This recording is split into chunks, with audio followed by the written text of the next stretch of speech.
नमस्कार। राजनीतिको बदलिँदो रङ यो विशेष संवाद श्रृङ्खलामा तपाईँलाई हार्दिक स्वागत छ। म राजेन्द्र बानिया। यति बेला खास गरी राजनीतिको रङ बदलिएर सीमामा पुगेको छ। मुलुकको सीमा मिचिएको विषयमा यति बेला राजनीतिक दलहरू एकै ठाउँमा उभिएका छन्। संसदमा बोल्ने सबै दलका प्रतिनिधिहरूले लिपु प्रकरणमा खास गरी भारतले धारचुला हुँदै लिपु भन्ज्याङबाट मानसरोवरसम्म जानका लागि जुन सडक खोलेको या शिलान्यास गरेको विषय बाहिर आएको छ, उद्घाटन गरेको विषय बाहिर आएको छ। यसमा नेपाल सरकारलाई एकमत भएर सहयोग गर्ने उनीहरूले घोषणा समेत गरेका छन्, वचनबद्धता गरेका छन्। प्रतिपक्षले भनेको छ हामीबाट सरकार के चाहन्छ, सरकार पक्षका सांसदहरूले भनेका छन् हामी एकाकार छौँ। अरू दलहरूबाट पनि त्यही प्रकारको प्रतिबद्धता आएको छ। तर वास्तवमै सडक 2 दिनमा बनेको पनि होइन। सडक कहाँ बनिरहेको छ, यो विषयमा नेपाल सरकारका तर्फबाट के प्रकारका प्रयासहरू भए, नेपालका राजनीतिक दलहरू र कूटनीतिज्ञहरूले के प्रकारका क्रियाकलाप गरे, आज यो समस्याको समाधान कसरी हुन्छ? किनभने दुई मुलुक बीचको सीमाको विषय, दुई मुलुक बीचको सम्बन्धको विषय यो खाली उग्र राष्ट्रवादबाट मात्रै पनि सम्पादन हुन सक्दैन, कुनै पनि समस्याको समाधान हुन सक्दैन। हामीले हिजो मात्रै हेऱ्यौँ सिक्किम र चीनको सीमा क्षेत्रमा जसरी त्यहाँका सेनाहरूका बीचमा हात हालाल धकेला धकेलको परिदृश्य देखिएको छ। त्योभन्दा अगाडि दोक्लममा जो प्रकारको प्रकरण देखिएको थियो, यस्ता सबै समस्याहरूलाई, विभिन्न देशका सीमाका समस्याहरूलाई आन्तरिक कूटनीतिक पहलबाटै समाधान गरिएको छ, जो हामी कहाँ पनि सम्भव होला। यसका लागि राजनीतिक नेतृत्वले कुन प्रकारको चातुर्यता देखाउनुपर्छ? आज हामी नेपाली कङ्ग्रेसका नेता हुनुहुन्छ, भारतका लागि नेपाली राजदूत रहिसक्नु भएको छ दीप कुमार उपाध्यायसँग यो सन्दर्भ संवादमा कुराकानी गर्छौँ। दीप कुमारजी, स्वागत छ कार्यक्रममा। धन्यवाद छ रायनजी। सबभन्दा पहिले त कोरोनाको यो प्रकारको सङ्क्रमण छ, अप्ठ्यारो अवस्था छ, त्यही कारण तपाईँ घरमा, हामी स्टुडियोमा बसेर कुराकानी गरिरहेछौँ। कसरी बितिरहेछ दिन? अब हेर्नुहोस्, सबै परिस्थितिमा आफू अलिकति आनन्दित हुनुपर्छ। त्यो चाहिँ एउटा भनौँ न, हाम्रो खास गरी पूर्वीय दर्शन संस्कृति सभ्यताको जुन एउटा मान्यता छ, त्यसलाई मैले त एकदम उपयोग गरेँ। किनभनेदेखि यो लकडाउन सुरु भएपछि कसरी जीवनयापन अलिकति यसलाई परिमार्जित गर्ने भन्दाखेरि मैले यो बिहान ब्रह्म मुहुर्तमा उठ्ने प्र्याक्टिस गर्न थालेँ। भनेको 3:30 बजे नै उठ्ने।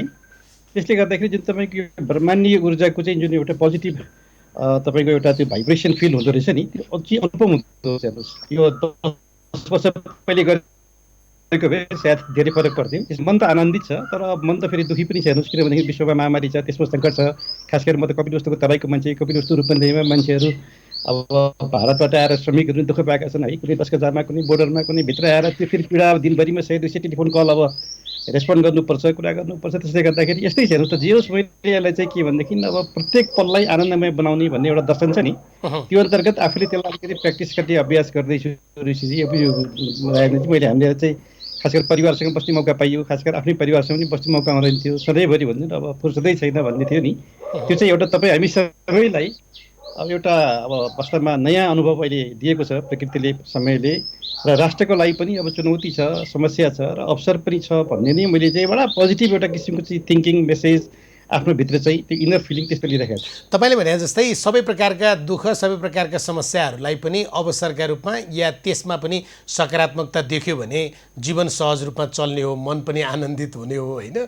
तपाईँले कपिलवस्तुको प्रसङ्ग उठाउनु भयो। तपाईँ कपिलवस्तु नै तपाईँको आफ्नो चाहिँ कर्मक्षेत्र बनाएर तपाईँले लामो समय त्यहाँबाट राजनीति गर्नुभएको छ, अहिले पनि गरिरहनु भएको छ र मुलुकलाई प्रतिनिधित्व गरेर भारतमा गएर राजदूत पनि बन्नुभयो। म त्यहाँको प्रसङ्गमा पछाडि आउँछु। यो कोरोना कहरमा जनताले पाएको दुःख, सीमामा पाएको दुःख, सीमा पारी बसेर आफ्नो मुलुकप्रति टुलु हेरेर क्वारेन्टिनमा बस्नुपर्ने यो अवस्था, यो विषयलाई कसरी समन्वय गरिदिनु भयो तपाईँले? अब यसलाई संक्षेपमा अलिकति यसो तपाईँलाई लिनु पृष्ठभूमिमा, अब वास्तवमा यो कोरोनाको जुन किसिमको महामारीले गर्दाखेरि हाम्रो प्रविधि, हाम्रो विकास, जसप्रति हामी पनि बडा अन्धभक्तिका साथमा चाहिँ लागेका थियौँ नि, अब यो पनि सत्य होइन रहेछ। हेर्नुहोस्, किनभनेदेखि अब जीवन, यसको मूल्य, मान्यता, शाश्वत सत्य भन्ने कुराहरू चाहिँ अलिकति अर्कै पनि रहेछन् भन्ने कुरा तपाईँ सोच्न अहिले बाध्य भयो। र म त अहिले वास्तवमा यो बिचमा हाम्रा ऋषिमुनिहरूप्रति, हाम्रो संस्कृति सभ्यताप्रति अत्यन्त भनौँ न तपाईँको यति अब प्रभावित छु कि वास्तवमा हामीले हाम्रो भान्सामा खाने गरेका चाहिँ जति पनि हाम्रा मरमसलाहरू छन् नि, ती त दिव्य औषधि रहेछ। त्यसले गर्दाखेरि हाम्रो इम्युन सिस्टमहरू चाहिँ अलिकति कम्पेरिटिभली बेटर भएको र हाम्रो मात्रै होइन, मैले पूर्वीय दर्शन संस्कृति सभ्यता भने यो खास गरी साउथ इस्ट एसियामा नै यसको चाहिँ अलिकति भनौँ न अब इम्युन सिस्टमले गर्दाखेरि इम्युन पावरले गर्दाखेरि अलिकति त्यसको प्रभाव कम परेको, नत्र भनेदेखि हाम्रो कल्पनाको एउटा भूमि अमेरिका, पश्चिमी जगत जो चाहिँ हेल्थ केयरको लागि, प्रफाउन्ड हेल्थ सर्भिसेसको लागि होइन, तपाईँको एउटा अनुसन्धानको लागि जे पनि गर्छन् जस्तो थियो नि, त्यो त देखिए नै। हेर्नुहोस्, त्यसले गर्दाखेरि हामी यसप्रति चाहिँ एकदम अत्यन्त नतमस्तक हुँदै आफूले आफ्नो संस्कृति, सभ्यता, राष्ट्रप्रति गौरव गर्दै यसमा भनौँ न हामीले के भनेदेखि धेरै कुराहरू चाहिँ विचार अब आउँछ यो पोजिटिभ कुराहरूमा। र अनि अर्को दुःखको कुरामा चाहिँ अब अहिले जस्तै भनौँ न प्रधानमन्त्रीजीले अब खालि एउटै शब्द अब एकदम भन्छ न उहाँले चाहिँ बन्दाबन्दी भएर भनिदिनु भएको छ। त्यसले गर्दाखेरि अब म हाम्रो सिडिओहरूसँग कुरा हुन्छ जिल्लामा है, खास गरेर जिल्ला प्रशासनका, गृह मन्त्रालयसँग कुरा हुन्छ होइन, तपाईँहरू किन अमानवीय भएको, जो मान्छे चाहिँ बोर्डरमा आएर 10 गजामा आएर दुःख पाएको छ, कुनै पनि किसिमबाट आफूले भन्दैन अनेक किसिमका साना नानी आफ्नो चाहिँ परिवार च्यापेर दुःख गरेर भागेर कति पैसा तिरेर नदी हेलेर बाटो अनेक घाटी आएका मान्छे उनीहरू पनि क्वारेन्टाइनमा बस्न नपाउने। प्रशासनले के भन्छ, ल तिमीहरू चाहिँ तुरुन्तै यिनीहरूलाई समातेर 10 गजामा पुर्याऊ, किन हामीलाई गाल पर्छ। यत्रो कडी कडाउ बन्दाबन्दी हुँदाखेरि पनि कसरी यी मान्छे छिरे, खबरदार के हो गृह प्रशासन भनेपछि त गृह मन्त्रालय, स्थानीय प्रशासन सब अस्तव्यस्त छ। हेर्नुहोस्, हिजो मात्रै मैले त वास्तवमा त्यहाँ राजनैतिक पार्टीसँग सल्लाह गरेर अब तपाईँले यी सब कुरा छोड्नु, सरकारको पनि बाध्यता होला, प्रधानमन्त्रीजीको बाध्यता होला, गृहमन्त्रीको बाध्यता होला। अब तपाईँहरूले चाहिँ मानवीय रूपबाट आफ्ना जो आइसकेका मान्छेहरूलाई चाहिँ स्थानीय क्वारेन्टाइनमा राख्नुहोस्। किन अहिलेसम्म राम्रो पक्ष के छ भन्दा चेतना बढेको छ। कुनै पनि बाहिरी मान्छे आएर परिवारमा मिसियो भने यदि सङ्क्रमण रहेछ, फेरि हेर्नुहोस् यस्तो अहिलेको चाहिँ हाम्रो नेपालको समस्या के छ भन्दा लक्षणै देखिन्न। उनीहरूमा सङ्क्रमणको लक्षण नदेखिने मान्छे पनि भोलि गएर हामीले चाहिँ अब खास गरेर सङ्क्रमणको चाहिँ परीक्षण गरेपछि मात्रै देखिन्छ।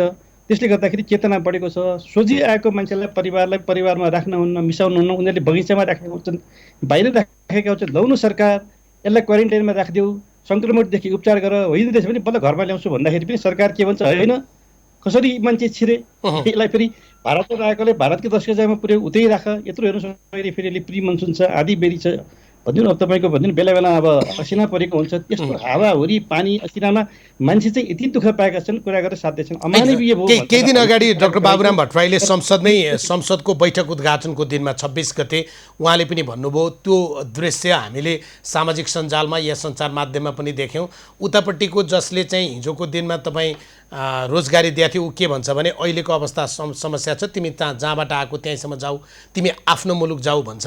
आफ्नो मुलुक आउँदाखेरिमा आफ्नो मुलुकको सीमाबाट चाहिँ फर्काएर तिमी जताबाट आएको त्यतै जाऊ भनिदिन्छौँ हामी। यसले त वास्तवमै नागरिक त चेपुवामा परे, उनीहरू देश नभएको पनि नागरिक हुन्छ र भने एकदम भएन रायनजी। हेर्नुहोस् फेरि के भन्छ अत्यन्त अमानवीय भयो। हामी के भनेदेखि हामीले त एउटा मानवीय जुन एउटा आफ्नो चाहिँ अब मूल्य मान्यता त्यो पनि कता कता गुमाएर अलिकति किन यसरी चाहिँ हामी चाहिँ लाचार भएका छौँ, किन यसरी हामी त्रसित भएका छौँ, मैले त बुझ्न सकिरहेको छु। मैले अहिले सरकारका मान्छेहरूलाई पनि धेरैचोटि अनुरोध गरेँ, फोन गरेर रिक्वेस्ट गरेँ कि यसरी नगर्नुहोस्। तपाईँले एउटा मानवीय दृष्टिकोणले पनि जो जसरी पनि घरमा आयो भने क्वारेन्टाइनमा राख्ने कुराको व्यवस्थापन गर्नुहोस्। एक दोस्रो, अब जति पनि नेपाल र भारतको बिचमा समझदारी हिजो थियो, तपाईँहरूको बिचमा थियो, तर त्यो कार्यान्वयन भएको छैन। हेल्थ प्रोटोकल अनुसारले, विश्व स्वास्थ्य सङ्गठनको हेल्थ प्रोटोकल अनुसारले क्वारेन्टाइनमा राख्ने र क्वारेन्टाइनमा बसिसकेपछि एक अर्को मुलुकमा रहेका चाहिँ हाम्रा चाहिँ क्वारेन्टाइनका मान्छेहरूलाई आदान प्रदान पनि सुरु गर्नुहोस्। त्यसले गर्दाखेरि विश्वास बढ्छ र अलिकति त्यसलाई चाहिँ हामीले सुपरिवेक्षण गर्ने पनि एउटा संयन्त्रहरू बनाउनुहोस् भन्दाखेरि त्यो चाहिँ पटक्कै के हुन सकेको छैन। त्यसले गर्दाखेरि अब हेर्नुहोस् भगवान भरोसा छ, खालि भगवानले नै बचाएको छ।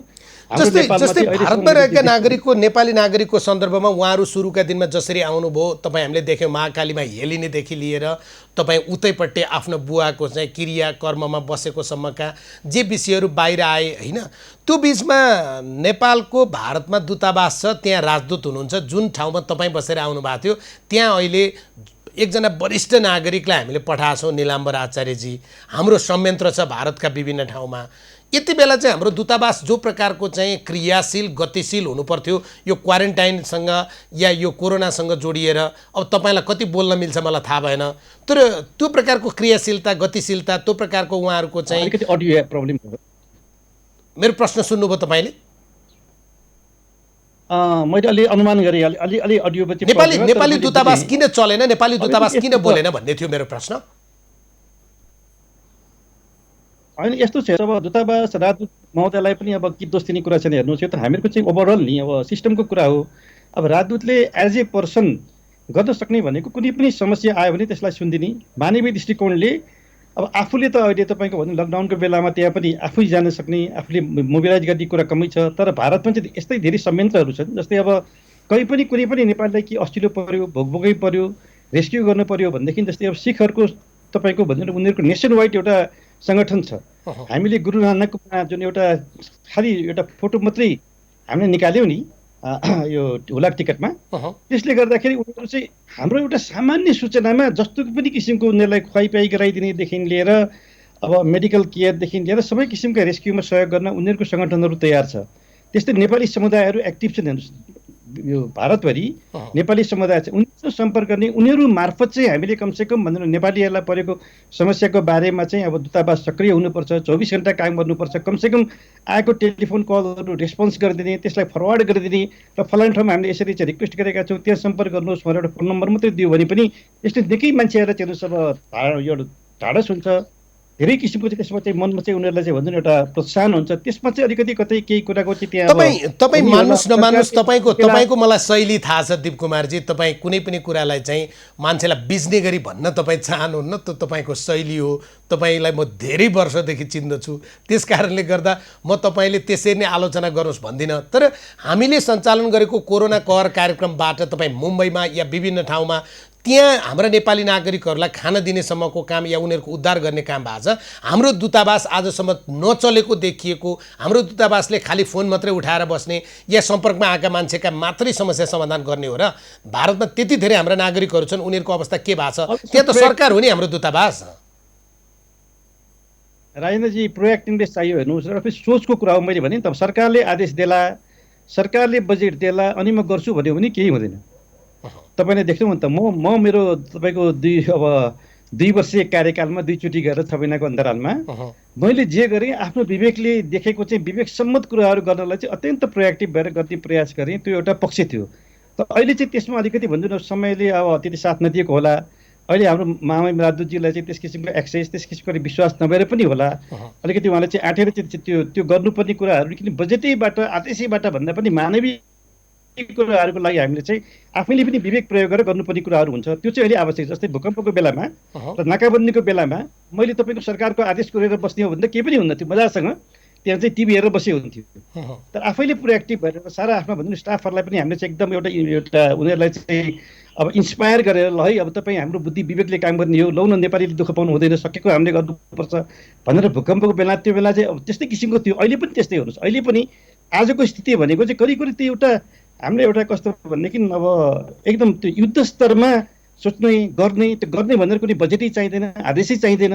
मानवीय कुराहरू, सहयोग गर्ने कुराहरूमा चाहिँ कसरी कहाँ परिचालन गरेर कसलाई भनेर त्यो मान्छेको चाहिँ दुःख दर्द अलिकति हामी चाहिँ कम गर्न सक्छौँ भन्ने कुरामा अलिकति यसमा चाहिँ अब हामी प्रयासरत हुनुपर्छ भन्ने मेरो उहाँहरूलाई आग्रह छ।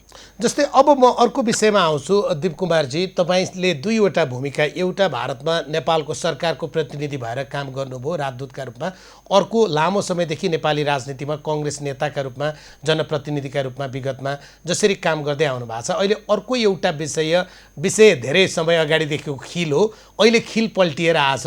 भारतीय रक्षा मन्त्रीले पिथौरागढमा बसेर जो सडक समुद्घाटनको विषय आयो, यो जसरी पेचिलो बनाएको छ, यो विषय जसरी उठाइएको छ, यो यस्तै विषय हो। अब हेर्नुहोस्, विषय नयाँ होइन, पुरानो हो होइन। अब जस्तै नेपाल भारतको सम्बन्धको बहुआयाम छ, तपाईँ हामीलाई सबै थाहा छ। हेर्नुहोस्, यो चाहिँ के भनेदेखि नयाँ कुरो होइन। भारतको नेपालप्रतिको दृष्टिकोण अथवा उनीहरूको रवैया या उनीहरूको रणनीति हामीले अलिकति बुझ्न सकेनौँ। पहिलेसम्म हेर्नुहोस्, हामी नेपालमा चाहिँ सधैँभरि अस्थिरता थियो, सधैँभरि अनन्त सङ्क्रमण थियो। त्यसले गर्दाखेरि एउटा परिप्रेक्ष्य थियो, त्यो हाम्रै आफ्नै किसिमका पीडाबोधहरू थियो। त्यो पनि अहिले मैले त्यसो जुन तपाईँले आध्यात्मिकताका कुराहरू गरेर सोच्दा वेयर द कन्ट्री मिस भएर सोच्यो भनेदेखि नि मर्नेहरू त दिवंगत भएर गए, बाँचेकाहरू सबैले एक ठाउँमा बसेर मम भनेर अब राष्ट्रको चाहिँ बारेमा चिन्तन गर्ने, राष्ट्रिय स्वार्थ, राष्ट्रियता होइन, तपाईँको राष्ट्रिय सुरक्षा, अब हाम्रो चाहिँ परराष्ट्रको चाहिँ नीति चाहिँ कस्तो हुनुपर्छ सोच्यो भने बल्ल के समाधान निस्केला। हामी अझै पनि त्यो पक्षमा छैनौँ। हेर्नुहोस्, मैले इमान्दारी साथ रायनजी तपाईँले बडा महत्त्वपूर्ण प्रश्न गर्नुभयो। कमसेकम हेर्नुहोस्, हाम्रो पुस्ताले अब 2टा परिवर्तन देख्यौँ नि त, पञ्चायतकाल देख्यौँ, त्यसपछि बहुदलकाल पनि देख्यौँ। झन् 30 वर्षको 2टी शासनकाल हो। अबले गणतन्त्रकाल, यत्रो भन्दा एउटा 2/3 बहुमत, झन् 2/3 बहुमतको बलियो सरकार। अब त अस्थिरता छैन, अब कसैलाई ब्लेम गर्ने ठाउँ छैन। तर पनि हामी चाहिँ फेरि जहाँको चाहिँ एउटा धापमा परेको चाहिँ मानिस जनावर जस्तो चाहिँ अवस्थामा चाहिँ देश छ, किन यस्तो छ भन्ने बारेमा चाहिँ चिन्तन मनन हुनु जरुरी छ। यो चिन्तन मननबाट बल्ल भारतको एटिच्युड, दृष्टिकोण उनीहरूको पनि हेर्नुहोस्, किनभने मलाई एउटा कुरो मैले धेरैचोटि मिडियामा भने कि मोदीजीको नेपालप्रतिको एटिच्युड चाहिँ त्यति बिग्न एउटा मलाई बेनिफिट डाउट भन्छ नि, शङ्काको एउटा फाइदा दिन चाहन्छु। उहाँले चाहिँ प्रयास गर्न खोज्यो, तर हामीले पनि त्यसलाई बुझ्न सकेनौँ। हामी चाहिँ अस्थिरतामा थियौँ। नेपालमा जब बलियो सरकार आयो, त्यो बलियो सरकारले चाहिँ खालि एउटा तपाईँको के भने सतहमा चाहिँ राम्रो छ भन्ने, तर जुन किसिमबाट कुटनीति भनेको शान्त, मर्यादित र राष्ट्रले परिणाम देख्न पाउनुपर्ने हो, त्यो परिणाममुखी कुटनीतिको चाहिँ अब हामीले अहिले त्यो जुन भन्ने असर नदेखेको, यसैको परिणाम यो आजको घटना पनि होइन। चाहिँ कुरो त नयाँ होइन। जस्तै यस्तो महामारीको बेलामा, यस्तो सङ्क्रमणको बेलामा उसले सडक जसरी चाहिँ उद्घाटन गर्यो, यसले पनि भारतीय सरकारको रवैया थाहा हुँदैन? अनि एकदम हामीले त्यही किसिमबाट बुझ्नुपर्छ। हेर्नुहोस्, अब उनीहरूको भन्ने के भन्दाखेरि अब खास गरेर फेरि भारतीय जनता पार्टीले त पूर्वीय दर्शन, आधार, संस्कृति, सभ्यता, नेपाललाई त देवभूमि, आधारभूमि के भनेर भन्ने, तपाईँहरूले गर्दाखेरि नेपाली जनतालाई नेपाललाई यस्तो हुने हो। जस्तै नाकाबन्दीको बेलामा तपाईँहरूले नाकाबन्दी गर्ने भनेर गर्नुहोस्, मेरो विरोध छैन, होइन भने नेपाली जनताले किन दुःख पाउने भनेर त्यो लडेको तपाईँहरू त अब त्यसको चाहिँ साक्षी पनि हुनुहुन्छ। बिचबिचमा तपाईँहरूलाई थाहा छ, इन्डियन मिडियालाई पनि थाहा छ। हेर्नुहोस्, त्यहाँ अहिले पनि वास्तवमा कुरो त्यही हेर्नुहोस्। धेरैचोटि त्यो बेलामा वास्तवमा मोदीजीको तर्फबाट कुरा नभएको होइन, भएको हो कि वास्तवमा नेपालले चाहन्छ के त, नेपालको इच्छा के हो त, नेपालको चाहिँ दृष्टिकोण के हो, व्यापार घाटाका बारेमा, सीमा विवादका बारेमा, अरू आफ्नो जस्तै हाम्रो यो पावर ट्रेडको बारेमा, यी सम्पूर्ण कुराको बारेमा समग्र नेपालको चाहिँ रोडम्याप के हो, ब्लुप्रिन्ट के हो भन्ने कुराहरू चाहिँ हुन्थ्यो। तर त्यो बेलामा हेर्नुहोस्, नेपालमा अब अस्थिरता थियो, चुनाव मुख अगाडि थियो, चुनावपछि संविधान बनेपछि चुनावपछिको सरकारले यी सब कुराहरूमा चाहिँ विचार गर्छ भनेर चाहिँ छलफल हुन्थ्यो। तर अहिले त्यस किसिमको छलफल कुराकानी त कहाँ हरायो। अब भारतले चाहिँ पुरानो आफ्नो रोडम्यापमा जसरी हुन्छ अब यसै गरी अब नेपाललाई चाहिँ थकाउने, आफ्नो हिसाबबाट आफ्नो स्वार्थ चाहिँ अगाडि लाने भनेर अलिकति जुन हेपा प्रवृत्ति, मिचा प्रवृत्ति छ, त्यसलाई चाहिँ निरन्तरता दिएको। अहिले उनीहरूले भन्दैन अब नेपालको भूमिमा बाटो बनाएर, यो त हेर्नुहोस् नयाँ घटना होइन। हाम्रो तपाईँको सिमाना मिचेर उनीहरूले चाहिँ त्यो पानीलाई अवरोध गर्ने, बाटो बनाउने, यी सब कुराहरूमा प्रोटेस्ट गर्दै खालि पिसबिनमा सानोतिनो कुरा गर्ने। यसमा पनि के भनेदेखि अरू जे कुरा भए पनि रायनजी, भारत सरकारले स्वीकार गरेको सुस्ता र कालापानी क्षेत्र चाहिँ विवादित क्षेत्र हो भनेर स्वीकारेको कुरा हो। स्वीकार गरेको कुरामा कूटनीतिक मर्यादा विपरीत एकतर्फी अरूको भूमिमा बिना सहमति, यो पनि अहिलेको चाहिँ महामारीको बेलामा सबैतिर चाहिँ तपाईँको भन्नु न, अब लकडाउन भएको बेलामा यसरी एकतर्फी बाटो अब बनाएर उद्घाटन गर्नु भनेको चाहिँ हेर्नुहोस् कुनै पनि हिसाबबाट न मानवीय न कूटनैतिक कुनै पनि दृष्टिकोणले उपयुक्त कदम होइन। यो चाहिँ भारतले पनि ठिक गरेन र कूटनैतिक विफलता भनेको नेपालका कमजोरी होला, यसले भारतको सफलता हुन्छ र हुँदैन नि त। तर तपाईँले भने जस्तो हिजोको दिनमा जस्तै सुशील कोइराला प्रधानमन्त्री हुँदाका बखतमा जब महामहिम नरेन्द्र मोदी नेपाल आउनु भएको थियो, यी विवादित विषयहरू, विवादित भूमिका विषयहरूमा या अन्य विषयमा चाहिँ संयुक्त रूपमा काम गर्दै जाने भन्ने थियो। तर आजको दिनमा त खास गरी लिपुकै सन्दर्भ या कालापानीको कुरा गरौँ, यो विवादित भूमि होइन, यो हाम्रो भूमि हो भन्ने ठाउँमा उहाँहरू पुगेर देखियो नि। उहाँहरूले त नेपालसँग त यो विषयमा छलफल गर्ने, चासो देखाउने, कुराकानी गर्ने बाटो त पर जान खोजे जस्तो देखिएन र? अब यसमा हेर्नुहोस् रायजी, हामी अझै पनि कस्तो भन्दा ब्लेम गेममा, स्याडो वारमा नै हामी रमाउन थालेका छौँ। अहिले भनौँ यत्रो बलियो सरकार आएर सम्पूर्ण भनौँ राजनीतिक पार्टीहरू, नागरिक समाज, देशवासीहरूले एक ढिक्का भएर राष्ट्रियताको सवालमा एकजुट भएर सरकारलाई चाहिँ समर्थन गर्दाखेरि पनि सरकार चाहिँ अब के भन्छ भन्दाखेरि उही खालि अब त्यो हामी स्याडो वार, ब्लेम गेममा होइन, हाम्रो होइन, पुरानो हो। 2005 देखि सडक बनाएको रहेछ, त्यो बिचमा को प्रधानमन्त्री थिए, को सरकार थिए, को परराष्ट्र मन्त्री थिए, यस्तो पो जवाब छ त हाम्रो त। म तपाईँलाई विनम्रतापूर्वक भनौँ, जस्तै भनौँ न नेपालमा अस्थिरता थियो होइन, कहिले पनि भन्छौँ न हामीले खास गरेर अब अलिकति तपाईँलाई पृष्ठभूमि लिएर जाउँ। बिपीले चाहनुभएको भएदेखि आजीवन उहाँ प्रधानमन्त्री हुन सक्नुहुन्थ्यो यदि उहाँले चाहिँ अन्तर्राष्ट्रिय शक्तिसँग अलिकति उहाँले चाहिँ हबनब गरेको भए, समझदारी सम्झौता गरेको भए, वा राजासँग गरेको भए। तर उहाँले दुइटै गर्नु भएन। राष्ट्रियताको सवालमा र आफ्नो चाहिँ सार्वभौमसत्ताको सवालमा चाहिँ उहाँले कहिले कम्प्रोमाइज नगरेर आजीवन भन्दैन उहाँले चाहिँ आफ्नो एउटा इतिहासमा उहाँ जानुभयो। गणेश मानजीले अब हेर्नुहोस् त 46 सालको परिवर्तनपछि राजाले ल तपाईँ गणेश मानजी तपाईँ अब नेतृत्व सम्हाल्दै चाहिँ ल सम्हाल्नुहोस् भन्दाखेरि म होइन मेरो मित्र कृष्ण प्रसाद भन्नलाई 1 मिनट लाउनु भएन है। दोस्रो उदाहरण तपाईँलाई, तेस्रो किशनजीले आफ्नो बहुमत थियो, अब अविश्वास प्रस्ताव आएपछि उहाँले भन्दैन तुरन्तै त्यो बेलामा चाहिँ खुम्बाजी बित्नुभयो, अहिले विजय गस्तारजी हुनुहुन्छ, दुईजना आउनुभयो, म पनि थिएँ। ल किशनजी साथीहरूले अलिकति गल्ती गरे, म्यानेज गर्न सकिन्छ, विल म्यानेज, तपाईँहरूको कन्सेन्ट लिन आएको, तपाईँको चाहिँ एउटा आज्ञा चाहियो भनेपछि बिचरा तुरन्तै उहाँले 1 मिनट लाउनु भएन, हात जोडेर म तिमीहरूप्रति आभारी छु हेर। अविश्वासको प्रस्ताव आइसकेपछि अब यी सब कुरातर्फ नजाऊ, म चाहिँ मेरो I speak to my god, then speak to the parliament, त्यसपछि भाषण दिए। तर आज हेर्नुहोस् त, आज राजनीति नि हामी चाहिँ के भने हाम्रो स्खलन। अब हामी पञ्चायतपछि बहुदल काल, अहिलेको यो कालमा पनि नैतिकता, मूल्य, मान्यता, आदर्श भन्ने कुराको स्खलन हुँदा हुँदा हुँदा हामी यहाँ पुग्यौँ। त्यसले गर्दाखेरि मेरो चिन्ता चाहिँ हेर्नुहोस्, भारतले हेप्यो, चीनले हेप्यो, वा अन्तर्राष्ट्रिय शक्ति अरूले खेल्यो हेप्यो भन्नुभन्दा पनि हामी आफू चाहिँ के गर्यौँ त?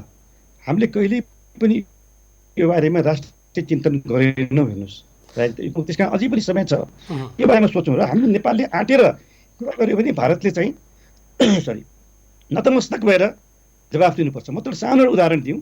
जस्तै भन्नु न, म तपाईँको त्यो अब रिकल हुने बेलामा हाम्रो अब राष्ट्रपतिजीको चाहिँ भ्रमणको कुरा थियो, त्यसलाई म पछि जोड्छु है। त्योभन्दा अघिल्लो भ्रमणमा उहाँ जाँदाखेरि उहाँ पनि एउटा सरल मान्छे, राष्ट्रपतिजी अहिले हाम्रो मामा विद्या भण्डारीजी, ल के कुरा उठायो भने हुन्छ भन्दा मैले उहाँलाई धेरै कुराहरू भनेको। जस्तै खास गरेर अलिकति यो व्यापारको बारेमा चाहिँ भारतको अलिकति भन्नु र नेपालसँग चाहिँ त्यो हेपा प्रवृत्ति, मिचा प्रवृत्ति सधैँ थियो। जुट जस्तो चाहिँ बेसिक कुराको पनि नेपालबाट हुने जुटको एक्सपोर्टलाई अब भारतले चाहिँ काउन्टर भेलिङ ड्युटी लगाइदिने, सिबिडी लगाइदिने, एन्टी डम्पिङ लगाउने, यो के हो? यो त भएन। यो कुरो मैले उठाउन मिल्छ भन्नु, मैले किन मिल्दैन महामहिमजी? हाम्रो नेपाल र भारतको फेरि के भन्दा बिहाइन्ड प्रोटोकल हो। तपाईँले भनिदिएपछि मलाई सजिलो हुन्छ, म जति लड्छु यिनीहरूले वास्ता गर्दैन भने उहाँले वास्ता त्यो कुराहरू उठाइदिनु भयो। त्यसपछि गएर सायद दोस्रो तेस्रो दिनको दिनमा भारत सरकारले पहिलोचोटि जुटको चाहिँ तपाईँको सिबिडी हटायो, एन्टी डम्पिङ चाहिँ हटाउने बारेमा प्रक्रिया अगाडि बढायो। तर त्यहाँ पनि चलाखी के गरियो भन्दा त्यो मितिसम्मको चाहिँ निर्णय पुरानो चाहिँ एज इट इज राखिदियो, त्यसपछिको चाहिँ हटाइदियो। त्यो अझै पनि यथावत छ। मैले भन्न खोजेको के भनेदेखि भारतसँग आँखामा आँखा मिलाएर सब प्रमाण हामीले सीमाका बारेमा, व्यापार घाटाका बारेमा, इस्युजहरूको बारेमा तयारी साथ कुरा गर्ने हो भने उनीहरूले हेर्नुहोस्, किनभने नेपाललाई माया गर्ने, नेपालमाथि आउनु पर्दछ, नेपाल उठ्नु पर्दछ भन्ने ठुलो भावना भारतभित्र पनि छ। ती सबै फोर्सेसले हामीलाई सहयोग गर्छन्। जस्तै नाकाबन्दीको बेलामा भारतको संसदमा पहिलोचोटि छलफल भयो नि त, ठुलो तपाईँको छलफल हो। त्यस्तै सरकारले लाउनु हुँदैन, सरकार पछाडि हट्नुपर्छ, सरकारले अलौकिक काम गरेछ। सरकार खालि एउटा झटारो हान्छ, वक्तव्य दिन्छ कूटनीतिक माध्यमबाट। अहिले तपाईँको भन्दा लकडाउन भए पनि नि प्रविधि छ नि त। तपाईँ हामी यसरी चाहिँ दुःखका साथ पनि नि प्रविधिलाई धन्यवाद कुरा गरेका छौँ भने कि सरकारले कुरा गर्न सक्दैन। परराष्ट्र मन्त्री स्तरमा, प्रधानमन्त्री स्तरमा यो त भएन। तपाईँहरूले अझै पनि कोरोनाको यो महामारीपछि संवाद गर्ने, कूटनीतिक समाधान गर्ने भनेर हुन्छ? अब यो हुँदैन भनेर भन्न सकिन्न, भन्नुपर्छ नि त। यस्ता कुराहरू मेरो सरकार चाहिँ अब हामी वास्तवमा चुक्दैछौँ। र अहिले पनि के छ भन्दा तेरो पालो मेरो पालो होइन नि त। हामी पहिला अनन्त सङ्क्रमणको बेलामा त सधैँभरि अब तपाईँको भन्नु न, अब संयुक्त सरकार थियो, प्रधानमन्त्री सुशील कोइराला हुनुहुन्थ्यो, परराष्ट्र मन्त्री हाम्रो महेन्द्र पाण्डेजी अहिले राजदूत हुनु चीनमा उहाँ हुनुहुन्थ्यो है। उहाँहरूको पालामा पहिलोचोटि चीन र भारतको बिचमा यही इस्युलाई चाहिँ संयुक्त उहाँहरूको चाहिँ वक्तव्य आएपछि अब सुशील कोइराला चाहिँ एउटा सरल हृदयको राष्ट्रवादी मान्छे, सच्चा राष्ट्रवादी मान्छे, उहाँले चाहिँ टेलिफोनमा ठ्याक्कै मोदीजीलाई चाहिँ भन्नुभयो के हो यो कालापानीको विवादमा लिपुलेखसम्म तपाईँहरूले चाहिँ चीनसँग मिलेर के गर्नु लागेको भनेपछि नि खैला बैला भयो। अहिलेको चाहिँ अब तपाईँको भन्नु न, अब परराष्ट्र मन्त्री सचिव हुनुहुन्थ्यो, उहाँले मलाई फोन गरेर नेचुरल दिदीजी एकचोटि समय मिलाएर हामी बस्छौँ भन्नुभयो। र लन्चको बेला खाँदा खाँदै उनीहरूलाई पनि समय नहुने जाँदाखेरि उहाँले मलाई एउटा रिक्वेस्ट गर्नुभयो, होइन यो हाइएस्ट लेभलमा कुरा हुँदाखेरि अलिकति तपाईँहरूले फिडब्याक दिनु पऱ्यो, तयारी दिनु पऱ्यो। मोदीजीलाई कालापानी थाहा थियो, तर लिपुलेख भन्ने कुरो चाहिँ उहाँले पहिलोचोटि शब्द सुनेर हामीलाई चाहिँ निकै चाहिँ शास्ति खानु पऱ्यो, धेरै गाली खानु पऱ्यो, अलिकति यो कुराहरू वर्कआउट गर्नु पऱ्यो। यस्ता कुराहरू हुन्थ्यो। हेर्नुहोस्, यो चाहिँ फर्मल इन्फर्मल त्यो भनेको अलिकति यो विषयलाई अलि स्पष्ट पारिदिनुहोस् त दिप कुमारजी। जस्तै जति बेला सुशील कोइराला नेपालमा प्रधानमन्त्री हुनुहुन्थ्यो, हामी भूकम्पको एक प्रकारको त्रासमा थियौँ। त्यति बेला जेठ 1 गते 2072 सालमा चिनिया प्रधानमन्त्री र भारतीय प्रधानमन्त्रीका बिचमा भारतीय प्रधानमन्त्रीको चीन भ्रमणको बेलामा भएको 41 बुँदे सहमतिको 28 नम्बर बुँदामा त्यो विषय उल्लेख भएको थियो। भनेको त्यो चाहिँ चीन र भारतले यो नेपालको भूमि हो या उनीहरूले चाहिँ त्रिदेशीय बिन्दु पनि स्वीकार गरेनन्, नेपालको भूमि त स्वीकारै गरेनन्। तपाईँले त्यहाँ आन्तरिक रूपमा कुराकानी गर्दाखेरिमा उनीहरूलाई थाहै रहन्छ यो कुरा? होइन, जस्तै कालापानी त एउटा बिन्दु हो होइन। कालापानी क्षेत्र भन्नाले लिम्पिया धुरासम्म जहाँ चाहिँ महाकालीको उद्गम हो नि त्यहाँसम्म जान्छ। जस्तै लिम्पिया धुरा पनि उहाँहरूलाई थाहा थिएन, अब लिपुलेख पनि थाहा थिएन। कालापानी भन्ने चाहिँ धेरै चर्चित नाम थियो, त्यो चाहिँ सबैलाई थाहा थियो होइन। कालापानी त क्षेत्र हो नि त, त्रिदेशीय बिन्दु चाहिँ लिम्पिया धुरा हो होइन। हामीले अब अहिले कुराहरू उठेको छ 32 सालमा नै लिम्पिया धुराको हाम्रो जुन अब वास्तवमा जुन महाकालीको उद्गम स्थल हो त्यो चाहिँ नेपालले चाहिँ आफैले कसरी गिभअप गर्यो। अब ती सब कुराहरूको दिनु सरकार त सरकार हो नि। आजसम्मका सबै कुराहरूलाई क्रोनोलोजिकल्ली त्यसलाई हामीले के भनेदेखि अब आफ्नो चाहिँ हामीले कहाँ कहाँ गल्ती गऱ्यौँ, कहाँ कहाँ हाम्रो चाहिँ प्रमाण ठिक छ भनेर त्यसलाई एक्चुअली रिभिजिट गरेर बनाउनु पर्ने हो। सूर्यनाथजीको अध्यक्षतामा एउटा कमिटी गठन हो, तपाईँलाई थाहा छ होइन? त्यो कमिटीको रिपोर्ट पनि अहिलेसम्म पब्लिक भएन। त्यो उहाँहरूले बुझाउनु भएको छ, सरकारले सार्वजनिक गरेका छैन। सरकारले चाहिँ यी सब कुरालाई त ग्रहण गर्नु पर्यो नि त। हेर्नुहोस्, नेपालका जे जति पनि आफ्ना नि सुगौली सन्धि मात्रै भनेर रटेर पनि भएन।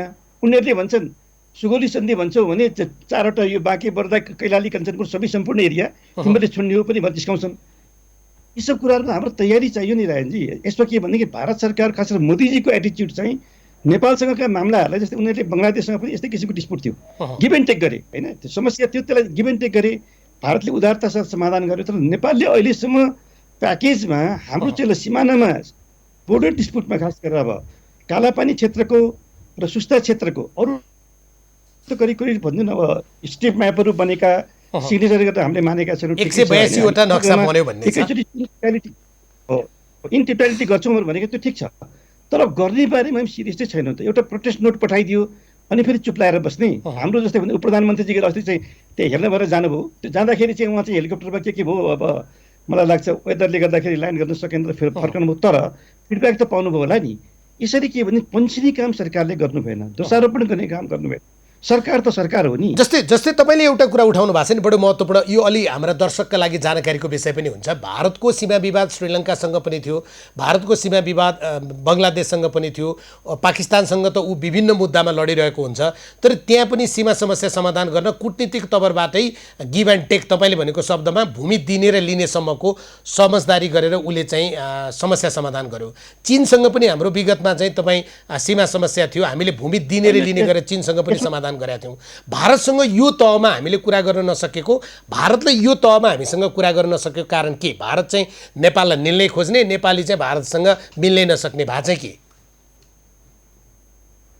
अनि एटिच्युडमा फरक पर्छ। हेर्नुहोस्, मैले भने अब कुटनीति भनेको त शान्त, अब अलिकति भन्नु यस्तो मर्यादित र परिणाममुखी हुनु पर्यो। हामीले नि परिणाम चाहिँ दिन सकिरहेका छैनौँ। हामी निरन्तरता प्राथमिकता तोक्नै सक्दैनौँ। हाम्रो चाहिँ भन्नु न निरन्तरता हुन्छ न प्राथमिकता हुन्छ। अब उनीहरूलाई त के मतलब छैन। उनीहरूले त के भनेदेखि त्यो भूमि नि ठिक छ, अब नेपालको कन्सेन्टले वा बिना कन्सेन्टले अब युद्धको बेलामा त्यहाँ भारतीय सेनाहरू आए, ब्यारेक बनाए, अहिले ठुलो संरचना बनाएर त्यहाँ बसे।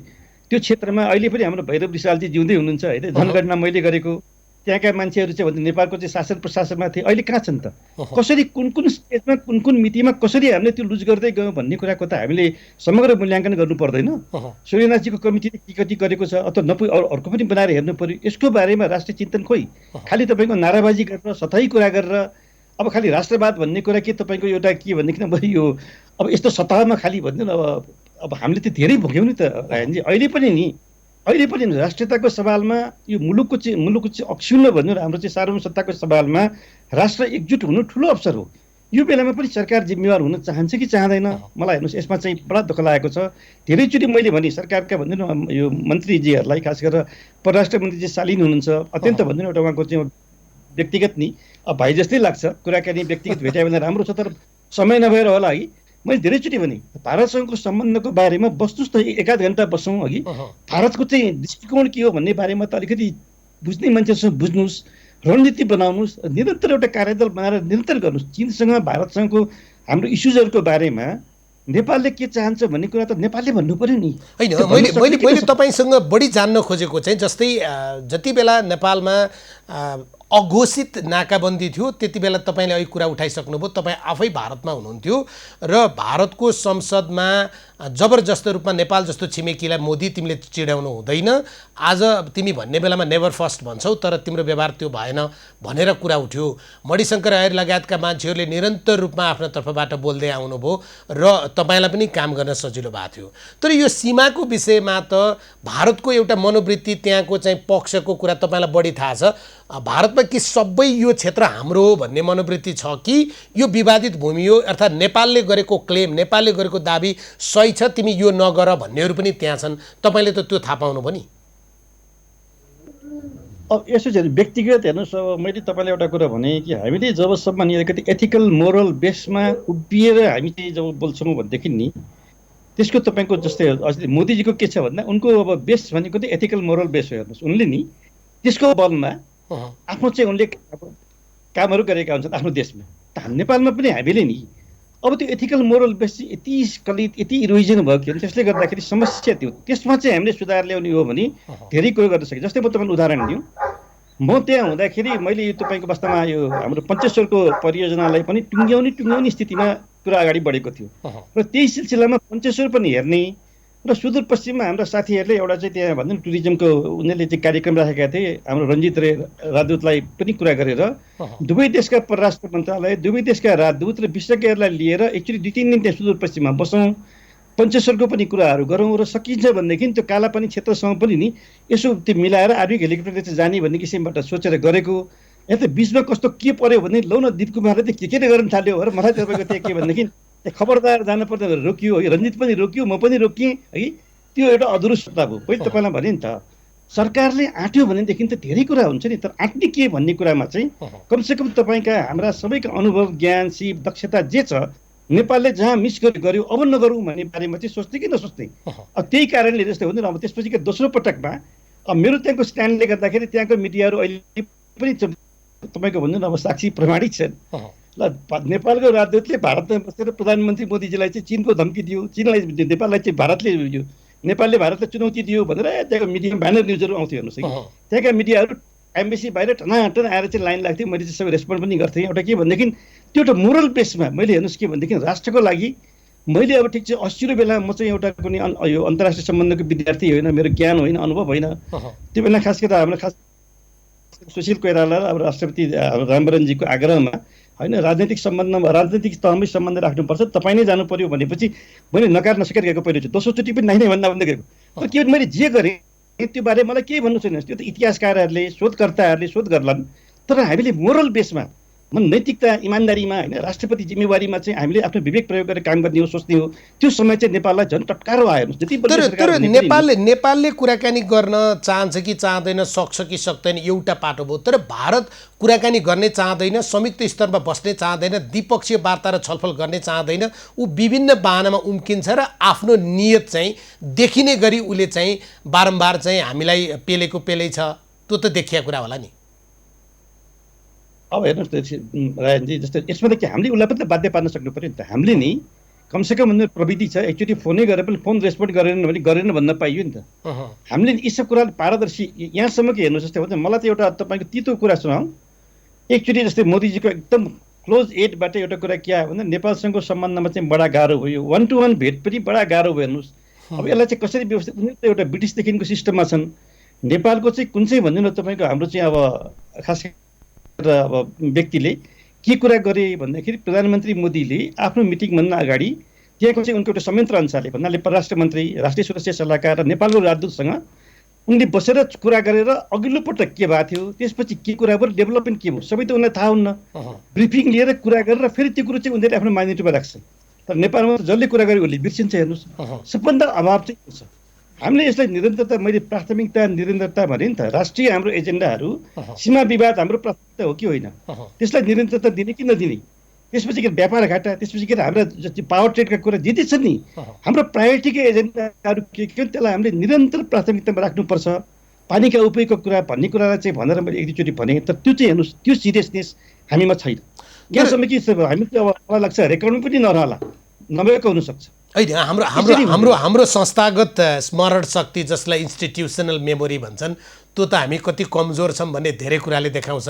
कतिपय राष्ट्रिय र अन्तर्राष्ट्रिय महत्त्वका दस्तावेजै भेटिएनन्, ती पनि हराए। यति संवेदनशील कुरा पनि सरकार सञ्चालनमा बस्नेहरूबाट विगतमा आछ। तर अहिले मैले तपाईँसँग राख्न खोजेको कुरा चाहिँ नरेन्द्र मोदी सरकारको नेपालप्रतिको दृष्टिकोण, नेपाललाई चाहिँ उहाँहरूले जस्तै इपिजीको प्रतिवेदन चाहिँ बुझे पछाडि सार्वजनिक गर्न नमान्ने, तपाईँ चाहिँ 182वटा स्ट्रिप नक्सा बनाएको छ, केही विवादित ठाउँहरू भनिएको छ, ती ठाउँहरू टुङ्ग्याउनका लागि उहाँहरूले अग्रसरता नलिने, नेपालको भूमिमा चीनसँग मिलेर उहाँहरूले चाहिँ सम्झौता र समझदारी गरिदिने, यो जम्मै कुराले भारत हाम्रो असल छिमेकी हो भनेर कसरी मान्ने भने क्या?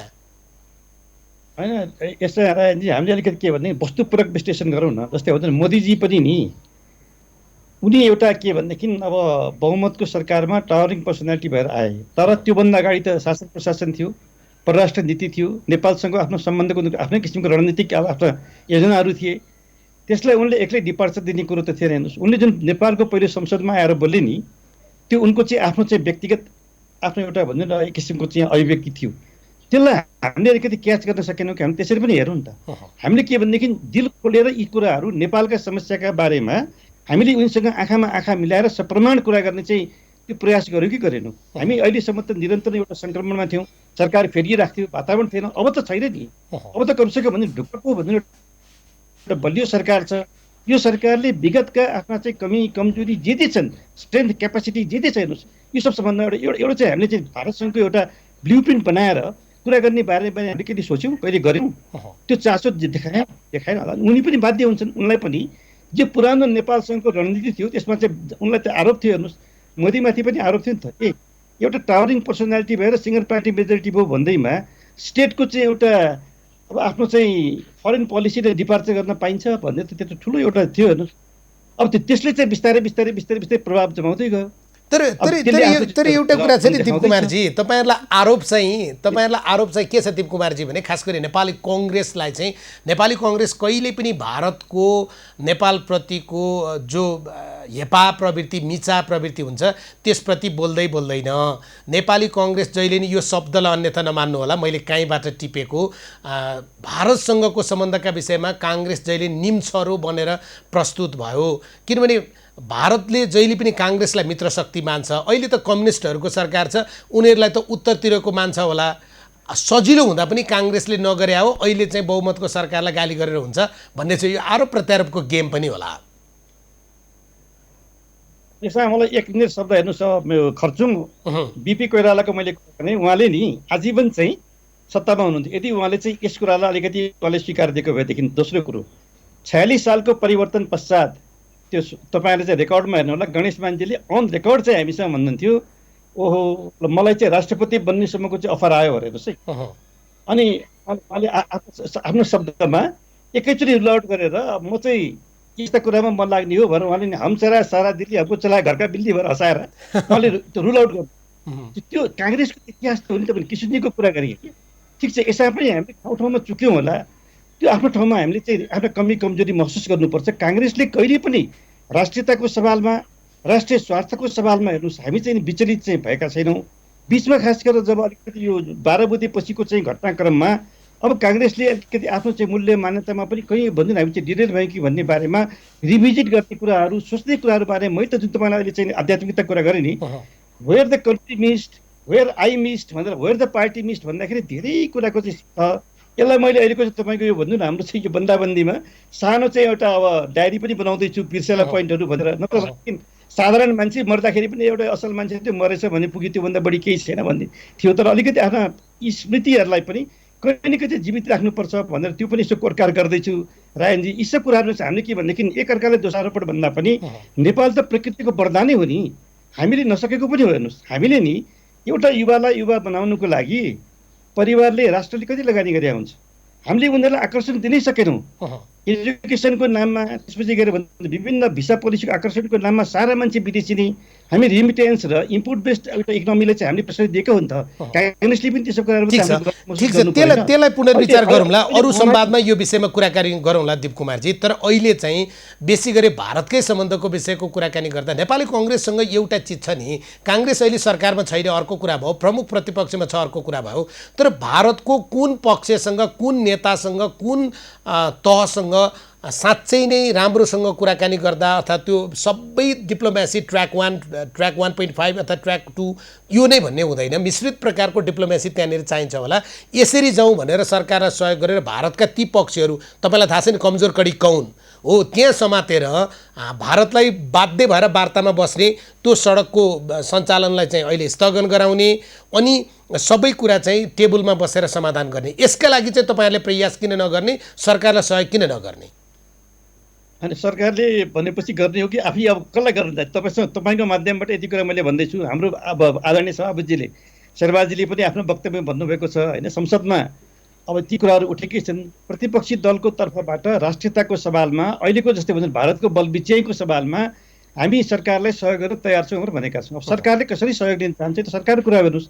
सरकार खालि झारा तिर्ने काम गर्ने, सतही कुरा गर्ने, कहिले पनि भन्नु प्राथमिकतामा निरन्तरतामा कुरा नगर्ने हो भने अर्थ छैन। भारतले यसै गरी हेप्दै जान्छ। हेर्नुहोस्, यो कुराको चाहिँ हामीले नि अब एकदम म तपाईँलाई बिट मार्दै अन्तिममा एउटा सानो कुरा पनि भन्छु।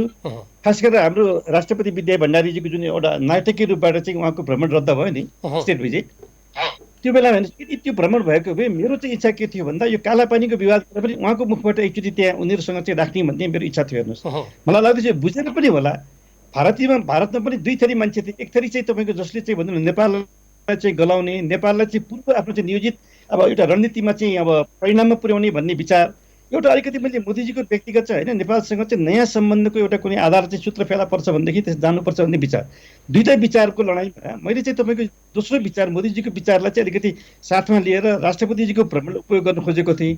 त्यो बेलामा उहाँको भ्रमण हो, अब मनै रिकल गरेर फर्कनु पर्यो। हेर्नुहोस् भनेपछि नि यस्ता धेरै कुराहरू छन् जुन कुरा हामीले चाहिँ के भनेदेखि अब पब्लिकली भन्दा पनि यो अलिकति कूटनीतिका कुराहरू चाहिँ शान्त नै हुनुपर्छ, मर्यादित हुनुपर्छ, तर देशले चाहिँ परिणाम देख्नु पर्यो। आज जस्तै भनिदिनु मोदीजी र हाम्रो चाहिँ प्रधानमन्त्रीजीको बिचमा वाह वाह कस्तो सम्बन्ध भनेर नि हेर्दाखेरि त यति सम्बन्ध हामीले चाहिँ उचाइमा पुर्यायौँ, हाइटमा पुर्यायौँ भनेपछि म तपाईँको के भनेदेखि ल यो समस्याको समाधान गरिदिनुहोस् न, 1 महिना 2 महिना 3 महिनामा गर्छु भनेर भन्नुहोस्। गर्नु सबभन्दा पहिले म स्याल्युट गर्छु।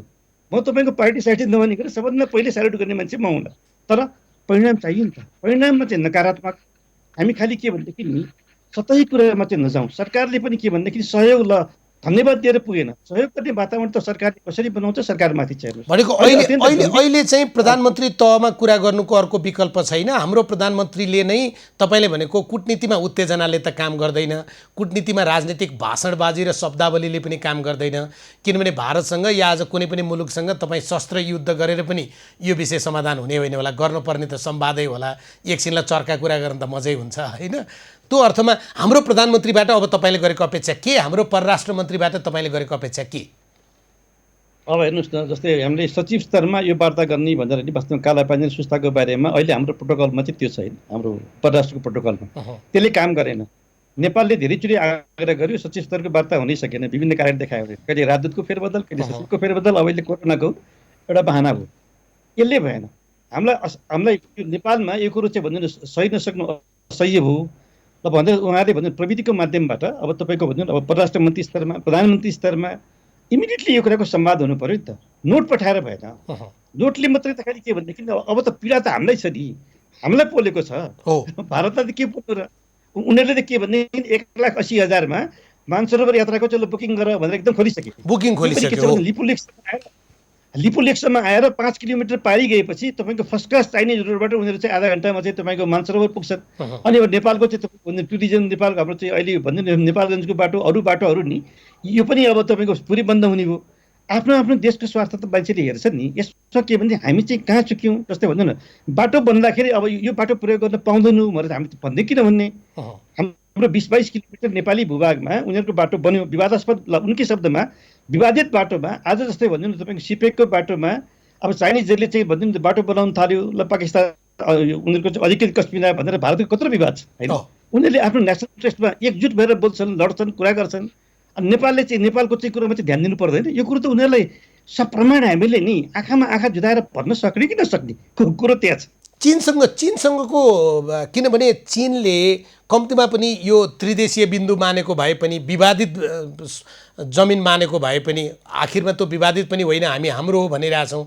तर एकाएक उसले नेपाललाई चाहिँ हामी कतिपय बेलामा के भन्छौँ भने नेपालमा अहिले कम्युनिस्ट पार्टीको सरकार छ, यो सरकार बनाउनेदेखि लिएर पार्टी मिलाउनेसम्म चिनकै कारण भयो, अहिले त दक्षिणको छिमेकी भएन भने के भयो त, उत्तरको छिमेकी छँदैछ नि भनेर बेला बेलामा हामी फुर्ती दिन्छौँ। तर चीनले पनि त हस्ताक्षर त नेपालले थाहा नपाउने गरी त्यस्तो अप्ठ्यारोमा भावेला गर्दै हो। चीनसँगको कुराकानी जरुरी छैन? अब यसो हेर्नुहोस्, जस्तो भन्छ हामीले लिपुलेख त अब नेपाल र भारतकै सरकारको विषय भयो। माथि हामी जब लिम्पिया धुरामा पुग्छौँ भनेदेखि त्रिदेशीय बिन्दु हो। तर के भनेदेखि चीनले पनि कहाँ चाहिँ अलिकति अब नेपाललाई अन्याय गर्यो भनेदेखि जब भारतसँग द्विपक्षीय जुन तपाईँले उल्लेख गर्नुभयो त्यो समझदारी गर्दाखेरि चाहिँ अब उनीहरूले ट्रेड रुट खोल्ने होइन, तपाईँको मानसरोवरको यात्रालाई सहज गर्ने भनेर भन्दाखेरि चाहिँ नेपालसँग उनीहरूले अलिकति पनि कन्सर्न लिएन। उनीहरूले टेकन फर ग्रान्टेड लियो, किनभने उनीहरूले पनि यसो हेऱ्यो अब ठिक छ भारतले आफ्नो त्यहाँ अब ब्यारेक राखेको छ, पुरा भन्नु आफ्नो सैनिक गतिविधि गरेको छ, त्यहाँको चाहिँ सब जनसङ्ख्याहरूलाई आफ्नो अधीनस्थ गरिसक्यो भनेपछि होला भन्थेन, टेकन फर ग्रान्टेड लियो। त्यो कुरालाई हामीले जस्तै भन्दैन अब मैले उल्लेख गरेँ सुशील कोइराला प्रधानमन्त्री हुँदाखेरि दुवैतर्फ चिनमा पनि भारतमा पनि त्यसपछि हामीले चाहिँ प्रोटेस्ट चाहिँ गऱ्यौँ र त्यसलाई प्राथमिकतामा निरन्तरता सहित परिणाम दिने काम त सरकारको हो नि। अहिलेका भन्छौँ न हाम्रो चाहिँ भन्छौँ न वर्तमान अब जो हुनुहुन्छ यत्रो झन्झनै अब 3 वर्ष हुन लाग्यो। त यो बारेमा उहाँले चाहिँ के भनेदेखि प्राथमिकतामा नराख्नु, निरन्तरता नदिनु चाहिँ कमजोरी हो राष्ट्रको। त्यो चीनसँग पनि भारतसँग पनि त अझै पनि हामीले के भने यसलाई कडाइसँग प्रस्तुत नहुने, कडाइसँग भन्नाले शान्त मर्यादित कूटनीतिमा राजनीतिक कूटनीतिक प्रयास नगर्ने हो भनेदेखि यो चाहिँ हेर्नुहोस् झन्झन चाहिँ अब यसले चाहिँ जटिलतातर्फ जान्छ। हामी झन्झन कमजोर हुन्छौँ, हाम्रो स्ट्रेन्थ क्यापेबिलिटी हामी चाहिँ झन् चाहिँ तपाईँको भन्नु अब राष्ट्रोन्मुख हुन्छौँ भन्ने कुरामा चाहिँ विवाद छ। अन्तिममा एउटा प्रश्न सोधेँ, राजनाथ सिंहले त्यो सडक उद्घाटन गरेको भिडियो या त्यो खबर बाहिर नआएको भए त हामीलाई राष्ट्रवाद दुख्दो रहन्छ, सरकार पनि चुप लागेर बस्ने, दलहरू पनि चुप लागेर बस्ने, जनता पनि चुप लागेर बस्ने, त्यो सडकबाट भारतीय गाडी गुड्ने, यही त हुँदो रहेछ नि, होइन? होइन, राम्रो प्रश्न गर्नुभयो। हेर्नुहोस् अब समाचारमा नआएको त होइन नि त, मिडियामा प्रशस्त आएको होइन। भारतले एकतर्फी बाटो बनायो, महाकालीको नदी थुनियोदेखि लिएर तपाईँको भन्नु धेरैचोटि मिडियामा पार्लियामेन्टमा कुरो उठ्यो, तर सरकारले प्राथमिकतामा निरन्तरतामा यो इस्युलाई लिँदै लिएन।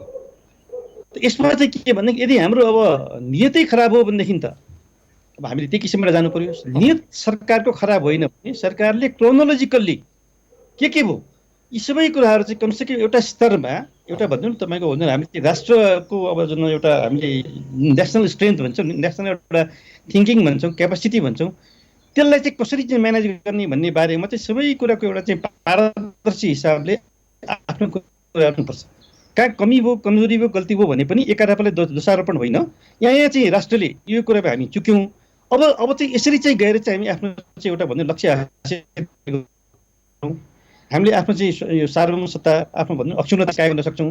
सुगौलीको सन्धि मात्रै भनेर अब हामीले चाहिँ भन्नु अब मात्रै चाहिँ पार पाउने स्थिति मैले देखिरहेको छु। जुन किसिमको अहिले मतलब भारतीय मिडियामा उनीहरूले आफ्नो चाहिँ दृष्टिकोण बनाउन खोज्दैछन्, यसलाई हामीले के भनेदेखि अत्यन्तै यस्तो चाहिँ सिरियसनेस चाहिँ हाम्रोमा जरुरी छ। र त्यो कुरामा चाहिँ के भनेदेखि नेपालका सम्पूर्ण नेपालीहरू चाहिँ एकजुट यसमा छन् भन्ने चाहिँ आभास दिन सक्यौँ भने त्यसले चाहिँ भारतमाथि चाहिँ दबाब पर्छ, परिणाम दिन्छ। हस् दिप कुमारजी, धन्यवाद। ल रायनजी, धेरै पछि यो बन्दाबन्दीको अवस्थामा पनि प्रविधिको माध्यमबाट यति कुराकानी गर्न पाइयो है। तपाईँलाई सम्पूर्ण दर्शक महानुभाव मेरो अभिवादन चाहिँ बिदा हुन्छु। धन्यवाद, नमस्ते। दीप कुमार उपाध्याय हामीसँग यति बेला कुराकानीमा हुनुहुन्थ्यो। भारतका लागि नेपाली राजदूत रहिसक्नु भएको छ। उहाँसँग खास गरी भारत किन नेपालमाथि यो प्रकारको बलमेचाइको सम्बन्ध राख्न खोज्छ, के साँच्चै नै नेहरू डक्ट्रिनबाट ऊ चलिरहेको छ, साँच्चै ऊ हिमालयन श्रृङ्खलासम्म आफ्नो सीमा हो भन्ने विषय मान्दछ, होइन भने नेपालका विभिन्न चिनिया क्षेत्र नजिकका ठाउँमा लिएर गएर सेनाको क्याम्प राख्नेदेखि लिएर नेपाली भूमिमा सडक बनाउनेसम्मको काम किन गर्छ, नेपाली भूमि समेटेर भारतको हो भनेर ऊ किन नक्सा निकाल्छ, ऊ नेपाल सानो भएको देश भएकै कारण हेपिरहेको छ। चीनसँग सिक्किमको जुन सीमा क्षेत्र छ त्यहाँ हात हालाहाल हुँदाखेरिमा ऊ मुख अँध्यारो लगाउँछ, तर नेपालमा उसका विरुद्धमा यहाँ आगो बल्दा या नरेन्द्र मोदीको नेपालमा पुतला दोहन गर्दा उसलाई किन फरक पर्दैन। ऊ बङ्गलादेशसँगको सीमा समस्या जग्गा दिएर र जग्गा लिएर समाधान गर्छ, पाकिस्तानसँगको सीमा समस्या जमिनको समस्या ऊ दिएर र लिएर समाधान गर्छ, तर नेपालको भूमिलाई ऊ विवादित पनि भन्दैन, त्यो हाम्रो भूमि हो भन्छ, सेनाका जर्नेल लगाएर बोल्न लगाउँछ। साँच्चै नेपाली भूमिमाथि उसले जसरी झन्डै 73 ठाउँमा जो प्रकारको अतिक्रमण गरेको छ, के नेपाली आफ्नो भूमि जोगाउन सक्षम छैनन्? नेपालको सरकार सक्षम छैन, हुनुपर्छ। आजको राजनीतिको बदलिँदो रङ यो सन्दर्भ संवाद यी सकिन्छ। खबरभित्रको खबरका लागि हेर्दै रहनुहोला एबी न्युज खबर। नमस्कार।